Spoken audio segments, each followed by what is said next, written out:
કોઠા ભાડુકિયા, તાલુકો કાલાવડ, પંકજભાઈની વાડી અત્યારે એને કૂવો રિચાર્જ કર્યો છે અને આ એક ખેડૂત માટે સમજવા જેવું છે. એને 50 વીઘાનું પાણી આવે છે અને એવી રીતની વાડી બનાવી છે. અત્યારે વાડી આખે ભરાઈ ગઈ છે. તમે જોઈ શકો છો કે 10 જ ફૂટ ખાલી છે વાડી અને ટોટલ વાડી 125 ફૂટ છે.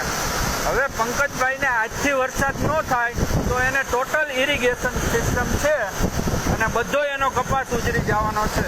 જો ખેડૂત આવું કરે, વાડીએ આવી રીતનું બોરનું રિચાર્જ કરે, ખેતરનું પાણી ખેતરમાં, તો ખેડૂત ક્યારેય દુઃખી થાય નહીં.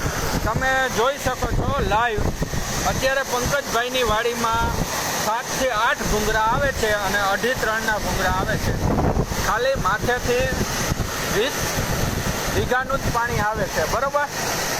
અને આ સૌને વિનંતી છે કે આવું તમે કરો.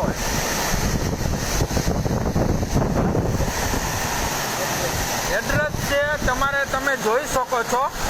ટીવી વાળા અહીંયા ઘણા આવીને જોઈ ગયા છે કે પંકજભાઈને સારું એવું ગિફ્ટ પણ આપી ગયા છે કે એડ્રેસ કાલાવડ તાલુકામાં કોઠા ભાડુકિયા ગામ છે, જે પંકજભાઈએ ઓણ જ કરેલું છે અને ઘણો એવો ફાયદો છે કે ખેતરનું પાણી ખેતરમાં રહીએ. અને ગામના ઘણા લોકો એવા છે કે પંકજભાઈને જોવા આવે છે. જો તમારે કાંઈ આ બાબતની માહિતી લેવી હોય તો પંકજભાઈને ફોન કરે 9924582813.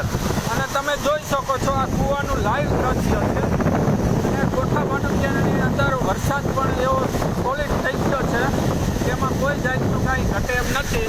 તમને આ ઉપર ખેતર દેખાડું, પંકજભાઈ છે. ખાસ કરીને તો આપણે ખેતરનું કાંઈ જોવાનું જ નથી. મેઇન વસ્તુ કૂવો જ છે. જે 7 ભૂંગળા આવે છે અને એકદમ આમ ઉપર આવ્યા જ રાખે છે. ધન્યવાદ.